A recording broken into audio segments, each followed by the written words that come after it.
갑자기 바다는 왜 가는 거야? 바다 구경하면 좋잖아요.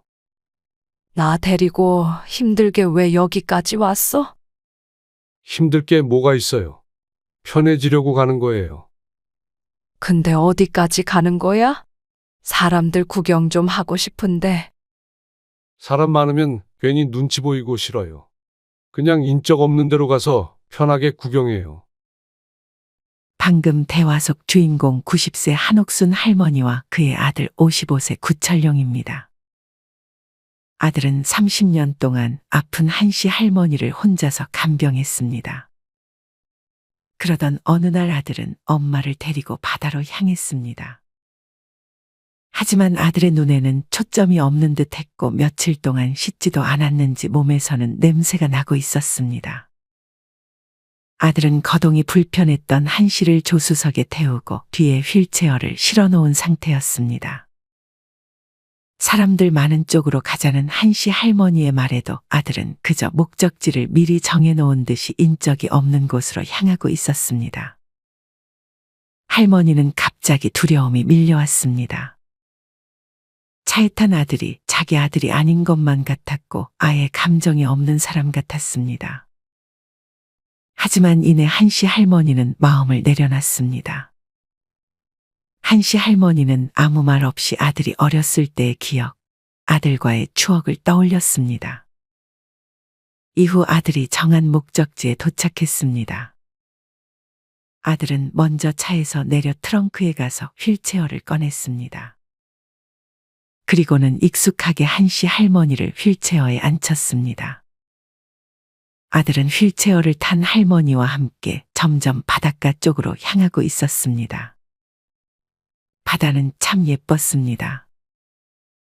하지만 여전히 아들은 아무 말도 없이 그저 바다와 가까운 곳으로 이동하고 있었습니다. 어디까지 가려고?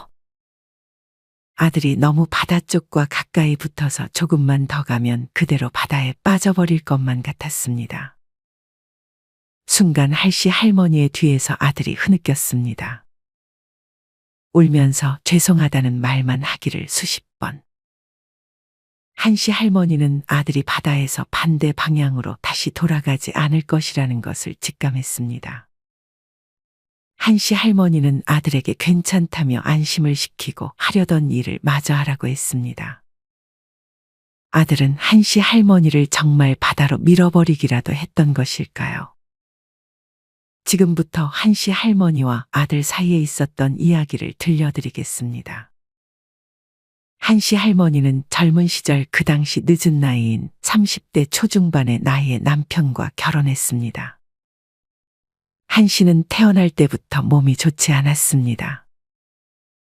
한씨의 어머니는 그런 한씨를 위해 몸에 좋다는 것들을 다 먹여보았지만 한씨의 몸은 별로 나아질 기미를 보이지 않았습니다. 한씨는 거의 집에만 있다가 하루씩 부모님의 농사일을 돕기 시작했습니다. 일주일에 하루가 이틀이 되고 3일이 되면서 한씨는 몸에 근육이 붙으면서 조금씩 몸이 좋아졌습니다. 아직 남들에 비해 허약한 체질이었지만 그래도 예전에 비해서는 몸이 훨씬 좋아졌습니다. 한씨의 어머니는 한씨가 몸이 좋아지자 결혼을 시키고 싶었습니다. 하지만 나이가 있었던지라 중매는 쉽지 않았습니다. 그러던 중 한씨가 살던 곳에서 멀리 떨어지지 않은 곳에서 한씨의 어머니는 한씨의 짝을 찾았습니다. 나이는 한씨보다 5살 정도가 많았지만 그 마을에서 착하다고 소문난 남자였습니다. 한씨는 그렇게 남편을 만났습니다. 한씨는 남편과 일남일녀의 자식을 낳았습니다. 더 이상의 자녀를 낳기에는 한씨도 나이가 있었기 때문에 욕심이었습니다. 둘째로 아들을 본 사돈 쪽도 손자를 본 것에 만족했습니다. 한씨의 어머니는 그렇게 살아생전 한씨의 건강을 걱정만 하다가 한씨의 곁을 떠났습니다. 어머니, 보고 싶어요. 한씨는 어머니가 떠나고 몇 년이 지나도 그런 어머니를 그리워했습니다. 그렇게 한씨는 어머니에게 받았던 사랑만큼 자식들에게 사랑을 주고자 노력했습니다. 하지만 그 당시 먹고 사는 일은 만만치 않았습니다. 한 씨의 남편과 한 씨는 작은 밭에서 농사를 지었는데 몇 년간 수확 시기만 되면 날이 안 좋아 손해를 보는 경우가 많았습니다. 한 씨와 남편은 동네를 돌아다니며 밥구걸을 하기도 했고 다른 사람의 집에 들어가서 일을 하기도 했습니다. 이후 우리나라도 경제가 발전하면서 다양한 직업이 생겼고 한 씨는 파출부, 남편은 공사장에서 일자리를 구하며 그래도 굶는 일은 없었습니다. 한 씨는 굶지 않을 수 있다는 것만으로 참 다행이라고 생각했습니다. 다행히 두 자녀들은 건강하게 자라주었습니다. 하지만 학창 시절에 아들이 사고를 치는 날이 많았습니다.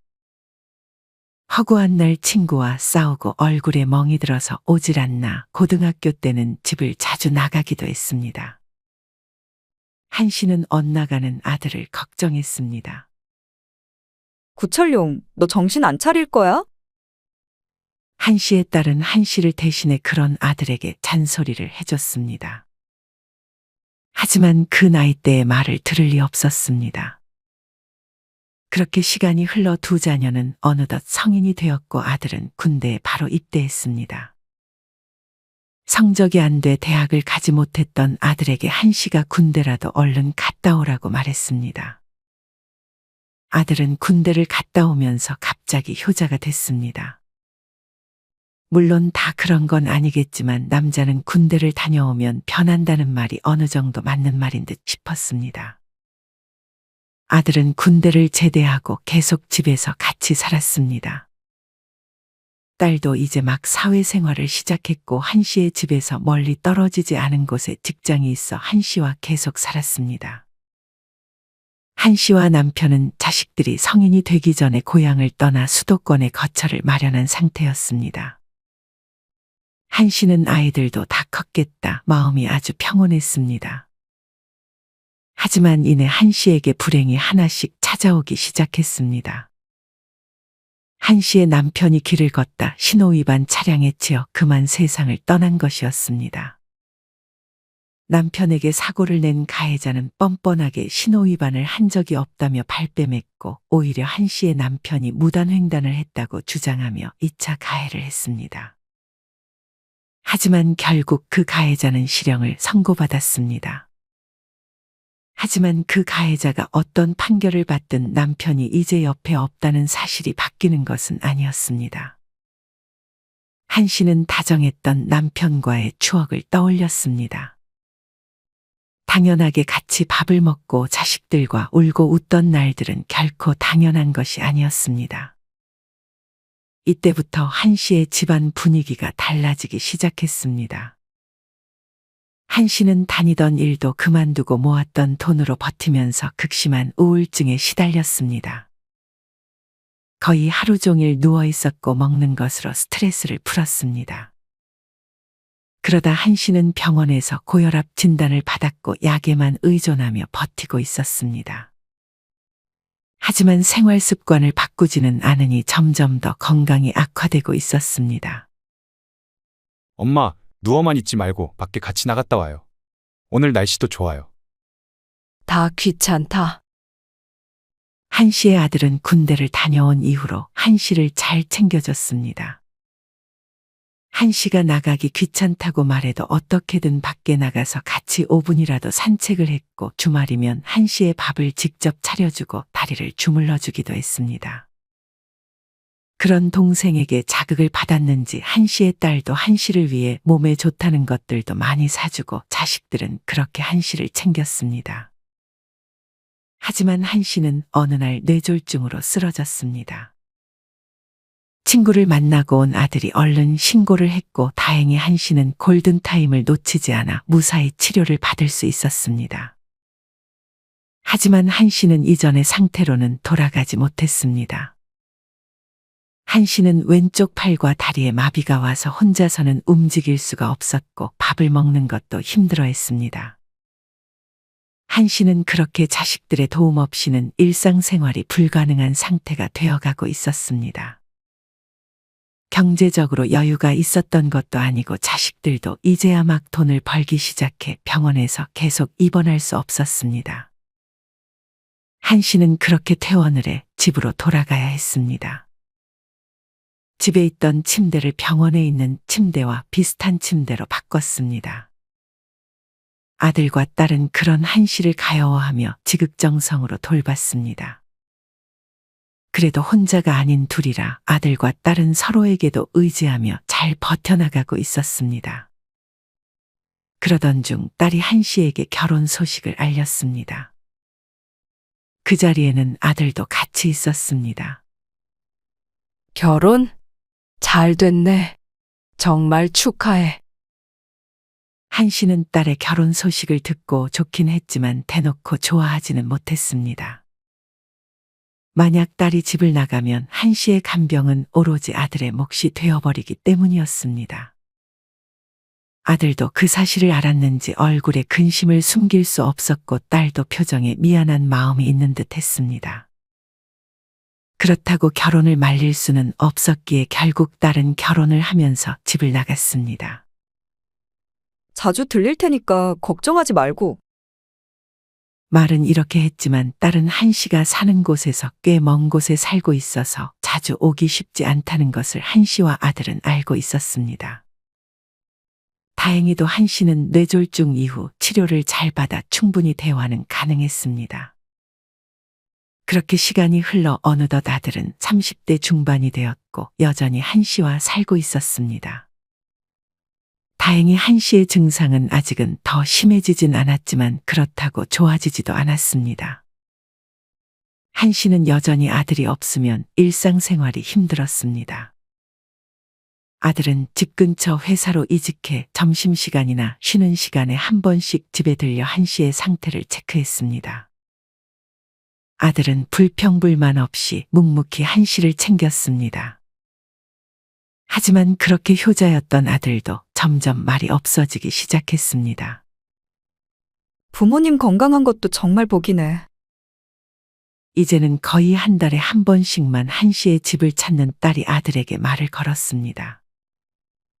누나, 우리 집 근처로 이사 오면 안 돼? 나 혼자 엄마 돌보는 거 정말 힘들어. 남편 직장이 그쪽에 있는데 어떻게 또 여기로 이사 와? 지금 아이들 학교도 다 그쪽이고. 누나 인생만 인생이야?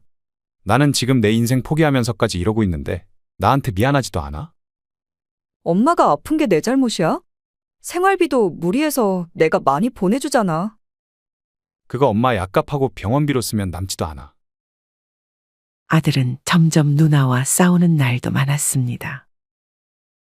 그런 대화를 직접 듣고 있었던 한 씨의 마음도 당연히 편할 리 없었습니다. 나 미국 가. 뭐?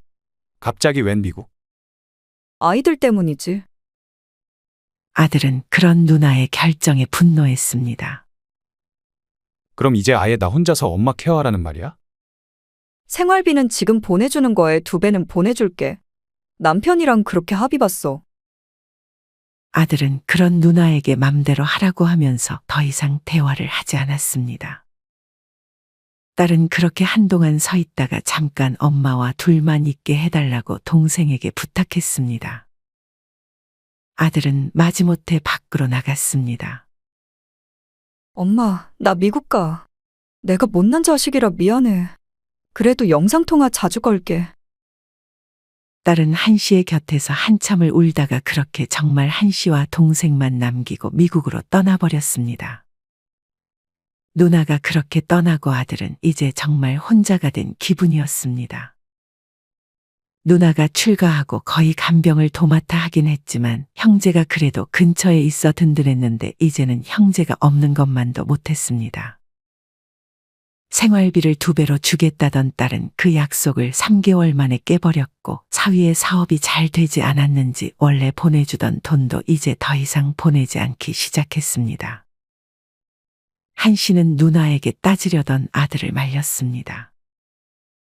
아들은 한번 재활병원으로 엄마를 모셔봤지만 한 달에 200만 원 가까이 나오고 개인 간병인까지 따로 쓰게 되면 한 달에 500에서 600만 원의 돈이 나갔습니다. 아들은 회사를 다니고 밤에도 일을 하며 돈을 벌었지만 매달 마이너스였습니다. 아들은 그렇게 다시 엄마를 집으로 모셔올 수밖에 없었습니다. 설상가상으로 한 씨의 상태는 아무래도 나이가 들다 보니 조금씩 더 나빠지기 시작했습니다.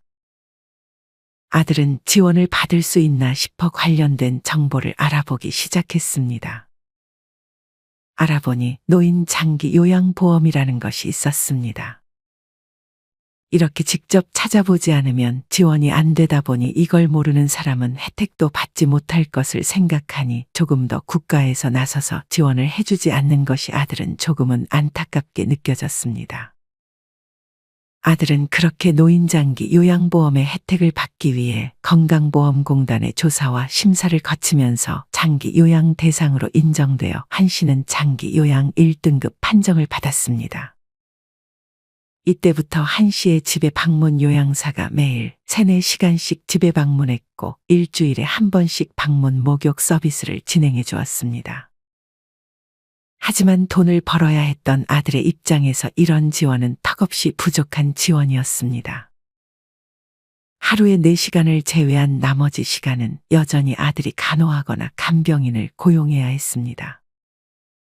만약 한 달 내내 간병인을 고용하면 한 달에 370만 원 정도 나가는데 아들이 벌 수 있던 한 달 월급은 그 정도가 되지 않았습니다. 게다가 65세 이상 가구의 중위소득은 224만 원인데 이분들은 본인들보다 더 나이가 많은 부모를 간병하는 것이 참으로 어려울 것이라는 생각도 들었습니다. 이후 아들은 친한 형이 하는 회사를 다니고 있었는데 그 회사가 점점 기울기 시작하면서 아들은 일을 그만두어야 했습니다. 다행히 퇴직금을 받아 당분간은 버틸 수 있었지만 문제는 그 이후였습니다.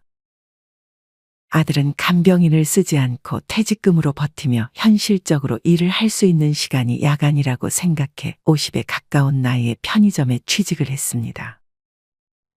다행히 편의점 사장은 젊은 사람들이 약속 시간도 잘 안 지키고 일도 잘 안 한다며 오히려 나이 많은 사람들이 성실하다고 생각해 한 씨의 아들을 채용해 줬습니다. 그렇게 아들 구 씨는 새벽 4시까지 일을 하고 한두 시간 자다가 일어나서 또 엄마를 씻기고 돌보고 하는 이런 생활이 반복되었습니다. 구 씨는 유일하게 회사 사장이었던 친한 형하고만 교류를 하고 있었습니다. 요새도 편의점에서 일하는 거야? 구 씨는 간만에 간병인이 엄마를 돌봐주는 시간에 잠깐 시간을 내 친한 형을 만나 얘기를 나눴습니다. 그렇지. 할 수 있는 게 없네. 그러지 말고 나랑 새로운 일 하나 할래. 돈도 많이 벌 수 있는 거야. 갑자기 무슨 일? 이게 안 걸리기만 하면 꽤 많은 돈을 벌 수 있는 일이야. 구 씨는 그런 형의 말에 귀가 솔깃했지만 얘기를 듣다 보니 불법 도박 관련된 일인 것 같았습니다. 구 씨는 그런 말에 흔들리는 자신의 모습이 마음에 들지 않았습니다. 고민은 해볼게. 구 씨는 그런 친한 형의 제안을 한 번에 거절할 수 없었습니다. 구 씨는 이후 친한 형과 안 좋은 일에 손을 댔습니다. 하지만 이내 금전적으로 다른 사람들에게 피해를 입힐 수 있다는 사실을 알게 되자 더는 그 일을 하지 않았습니다. 구 씨는 그냥 다시 편의점에서 일을 했습니다. 가끔 구 씨네 집에 친척들이 찾아왔습니다. 하지만 친척들은 작은 도움도 주지는 않았습니다. 봉투라도 하나 건네주든지 밥이라도 사오든지 많은 걸 바란 건 아니었지만 친척들은 앉아서 심지어 과일이나 차를 내오게 했습니다. 철용이가 정말 효자야. 누가 이렇게 아픈 부모를 오랜 시간 돌봐. 친척들은 올 때마다 효자라는 말을 꺼냈지만 구 씨는 억지로 해야 했던 효자 노릇이었기에 그 말이 별로 기분 좋게 들리지는 않았습니다. 그냥 요양원에 모시라니까 그러네. 구 씨도 엄마를 요양원에 모시고 싶었지만 이때는 요양원에 대한 인식이 그렇게 좋지 못했고 왠지 요양원에 보내는 것이 불효하는 것 같았습니다. 그리고 엄마인 한 씨도 요양원에 가는 것을 원하지 않았습니다. 뭐 집에 먹을 것 좀 없어?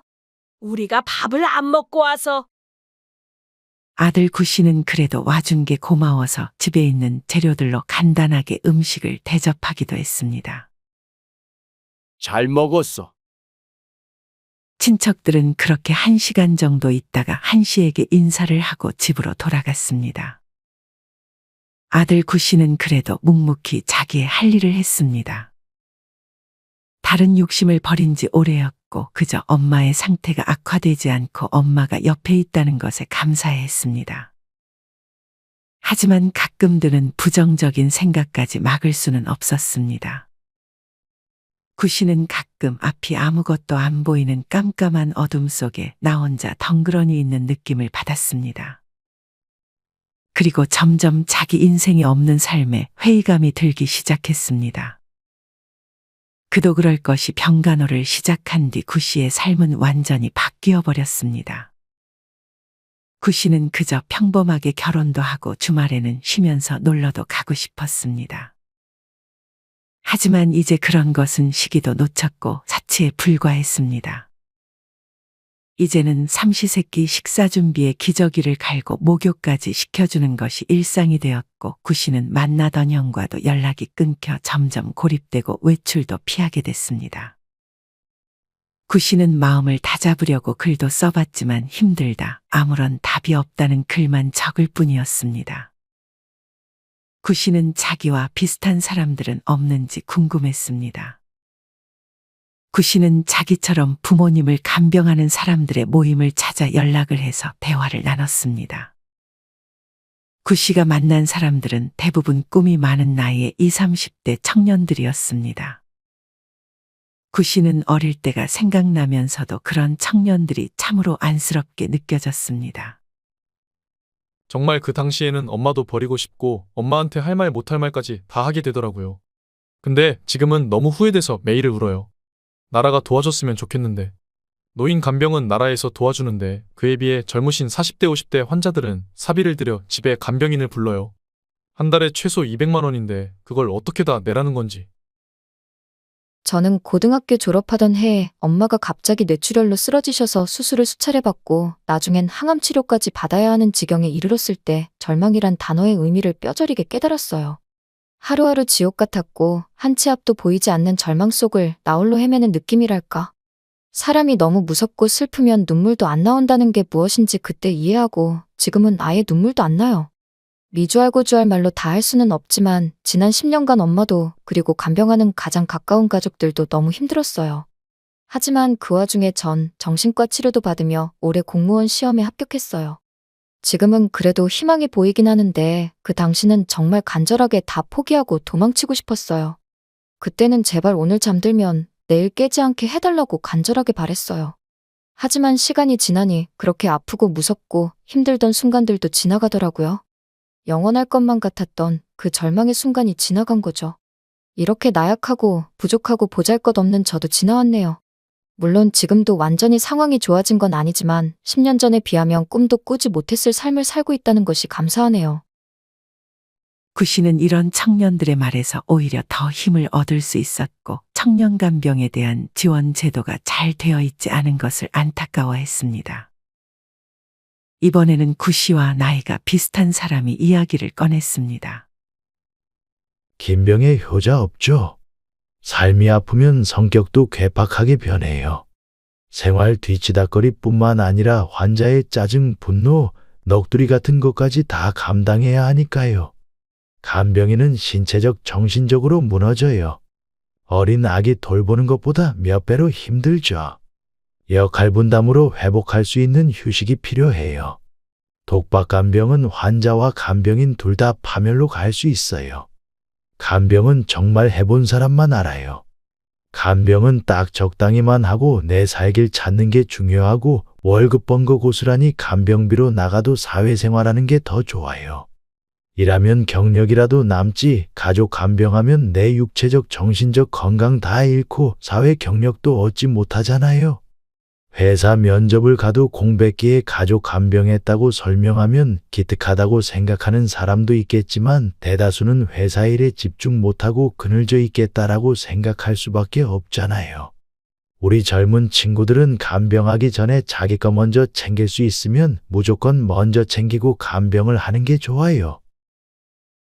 외아들인 저도 연로한 아버지가 파산을 하면서 뇌경색으로 쓰러지시고 몇 년 뒤 어머니도 부정맥으로 쓰러지면서 사진 관련된 일을 하며 모아놓은 적금도 다 깨고 나이가 먹을수록 점점 불안한 마음만 커지네요. 주위에서는 효자라고 하거나 어떤 누군가와 비교하기 시작하면서 그동안 경험으로 쌓은 실력의 꿈은 멀어지고 마음을 잘 다스리지 못해 자존감만 깎이고 좋은 생각을 하기에는 부담만 늘어가네요. 그래도 방금 말씀이 많은 도움이 됐어요. 저는 제가 20대 유학 시절에 아버지가 뇌졸중으로 쓰러지시고 15년 동안 누워 계시는 아버지를 모시게 되었는데 장애 등급을 1급까지 받을 정도로 굉장히 힘든 상태였어요. 저 역시도 그때 효녀라는 말이 왜 그렇게 부담처럼 다가오는지 싫었던 적도 많았어요. 특히 경제적으로 힘들어지면서 모든 꿈도 다 포기하고 심지어 결혼이나 연애는 사치라 여겨 아예 꿈도 못 꾸게 되었어요. 정말 이게 끝은 있기나 한 걸까 하면서 그렇게 지냈는데 결국 끝은 오더라고요. 저는 저희 아버지가 굉장히 모시기 힘든 환자였지만 요양원 가시는 걸 너무 싫어하셔서 마지막 임종까지 집에서 지켜드렸어요. 큰 벌이가 없어서 엄마 아빠를 모시는 게 너무 힘들었지만 결국 그 끝은 오더라고요. 지금은 경제적인 부분도 좋아졌어요. 그리고 이제는 행복한 가정도 꾸렸답니다. 간병을 하면서 이제 좋은 건 아무것도 없을 것이라고만 생각했는데 사람 일은 모르는 것 같아요. 구 씨는 자신과 비슷한 처지의 사람들과 이야기를 나누며 자신보다도 어린 사람들에게 많은 위로를 받았습니다. 하지만 이렇게 긍정적인 이야기만 있는 것은 아니었습니다. 일본 뉴스 못 봤어요. 80대 남성이 40년간 홀로 간병해온 아내의 휠체어를 바다로 밀어버린 얘기도 있었잖아요. 그 사람은 직장도 그만두면서 편의점 점주가 돼서 낮에 잠시 일하고 밤에 아내를 돌봤나 봐요. 그러다 가게 경영이 악화되면서 그마저도 폐업하고 결국 남편 연금과 아내의 장애인 연금으로 생계를 꾸려가다가 아내의 상태가 악화되면서 그랬다 그러네요. 아내뿐 아니라 자기의 건강까지 나빠지자 아들을 위해서는 둘이 함께 가는 게 낫겠다고 생각한 모양이에요. 그리고 43살 아들이 어머니의 목을 졸라 혼수 상태에 빠뜨린 이야기도 있잖아요. 그 어머니는 다행히 숨지지 않았지만 현재 의식을 되찾지 못한 채로 중환자실에 누워 계시다는데 아들이 수면 부족 상태에서 그런 짓을 벌였나 보더라고요. 그 사람도 원래 학원 강사였는데 엄마가 치매 판정을 받고 곧바로 직장을 그만두었다 하더라고요. 구 씨도 마찬가지로 자신과 비슷한 처지의 사람들을 봤을 때 스트레스도 체력도 한계에 달했다며 매일 안 좋은 생각만 하고 있다는 글들을 많이 접했던 터였습니다. 구 씨는 위로와 걱정을 동시에 받으며 그 자리를 나왔습니다. 구 씨는 나라 탓을 하기도 했습니다. 돌봄 서비스를 이용했지만 그들의 도움을 받을 수 있는 시간이 얼마 되지 않았고 결국 모든 부담은 가족이 지는 것이었습니다. 그렇게 시간이 흘러 구 씨는 어느덧 55의 나이가 되었습니다. 구 씨는 이맘쯤 안 좋은 뉴스 하나를 접했습니다. 40년 넘게 딸을 간호한 부모가 딸에게 해를 가했다는 내용의 뉴스였습니다. 딸을 40년 간병하다 힘들어 딸과 함께 세상을 떠나려고 했지만 본인은 살아남았다는 내용의 뉴스였습니다. 이분은 4년의 징역형을 선고받았는데 이런 경우에도 4년이나 징역을 받아야 하는 것이 구 씨는 이해가 되지 않았습니다. 다른 중대한 범죄에 대한 판결은 적게 주면서 이런 판결을 하는 것이 이해가 되지 않았습니다. 이맘쯤 구 씨는 정신적으로 점점 피폐해지고 있었습니다. 어느 순간 구 씨는 무기력한 일상이 반복되고 있었습니다. 구 씨는 점점 살아도 사는 게 아닌 것 같다는 생각이 들었습니다. 그러고는 점점 이것을 멈추어 주는 것이 자기에게도 그리고 엄마에게도 좋은 선택이 될 수도 있다는 혼란스러운 감정이 들었습니다. 구 씨의 어머니는 힘들 때마다 아들의 손으로 자기를 멈춰달라는 말을 간혹 했습니다.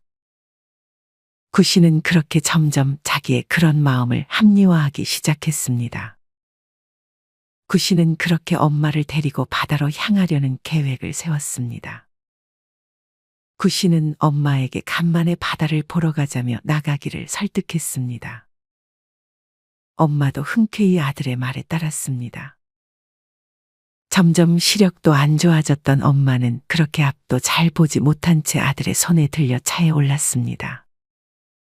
구 씨는 익숙하게 휠체어를 차에 싣고 바다로 향했습니다. 간만에 외출을 한 엄마는 기분이 뒤숭숭한 듯 했습니다. 갑자기 바다는 왜 가는 거야? 바다 구경하면 좋잖아요. 나 데리고 힘들게 왜 여기까지 왔어? 힘들 게 뭐가 있어요. 편해지려고 가는 거예요. 근데 어디까지 가는 거야? 사람들 구경 좀 하고 싶은데. 사람 많으면 괜히 눈치 보이고 싫어요. 그냥 인적 없는 데로 가서 편하게 구경해요.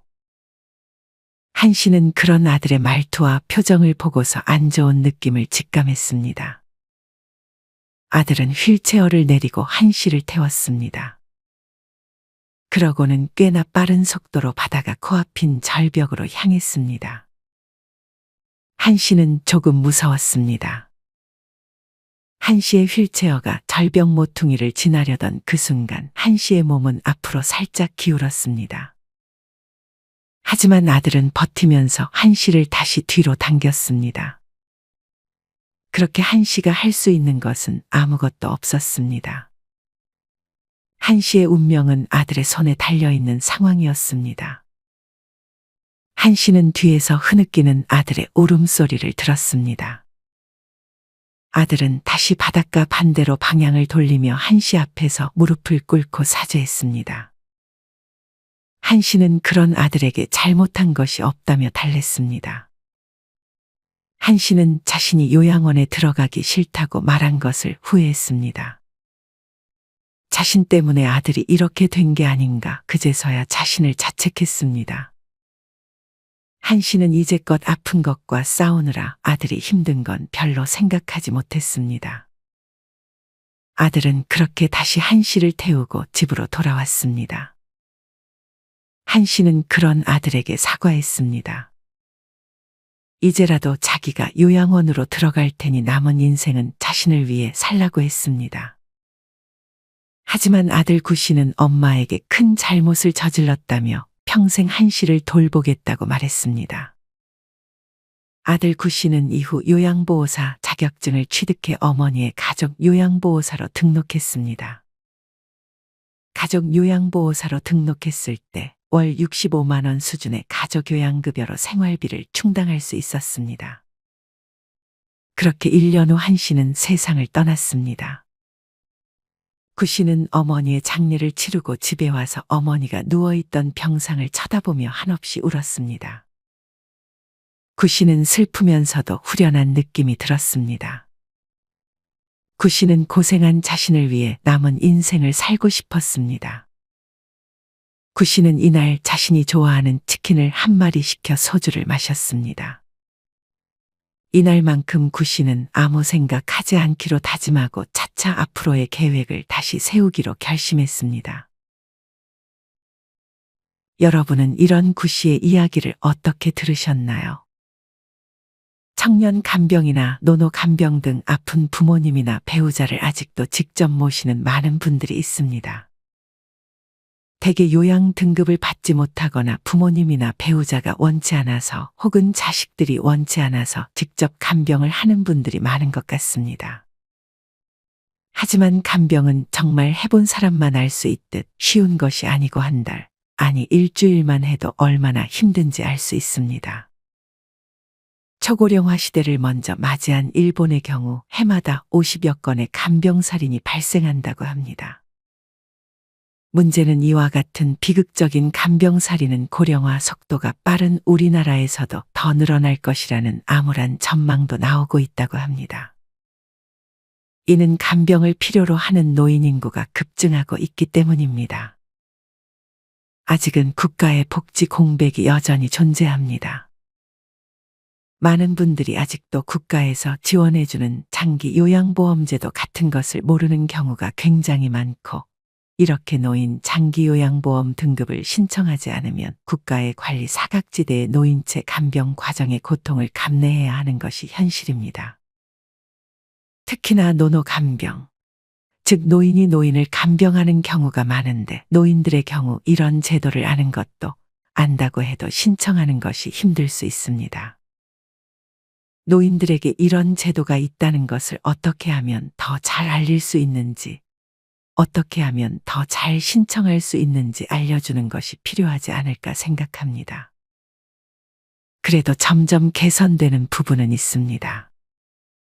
보건복지부에 의하면 간호인력이 간병 서비스를 제공하는 간호간병 통합 서비스가 점점 확대된다고 하는데, 만약 통합 서비스 병동에 입원하게 되면 사적 간병비가 없어져 비용 부담이 크게 줄어든다고 합니다. 아직 자격 요건이 까다롭긴 하지만 요양병원 간병 서비스도 단계적으로 확대된다고 합니다. 간병살인의 상당수가 재택 간병 과정, 즉 집에서 모시다가 일어나는 경우가 많다고 합니다. 이를 방지하기 위해 사각지대에 놓인 가정들을 적극 발굴하고 행정당국이 선제적으로 찾아가는 서비스를 제공하는 노력이 필요하다고 전문가들은 말합니다. 간병에 대한 지원이 있지만 아직도 간병 가족들의 부담이 여전히 큰 것이 사실인 것 같습니다. 돌봄 서비스가 있긴 하지만 도움을 받을 수 있는 시간이 얼마 되지 않기 때문에 조금 더 간병에 대한 지원이 많아졌으면 좋겠습니다. 여러분은 아픈 부모나 배우자를 간병하는 것에 대해 어떤 생각을 가지고 계신가요? 이와 관련하여 여러분의 자유로운 생각과 이야기들을 댓글로 남겨주세요. 이상으로 오늘의 영상을 마치겠습니다. 우리 모든 구독자분들의 행복한 여생을 응원합니다. 다음에 더 좋은 내용으로 찾아뵙겠습니다. 감사합니다.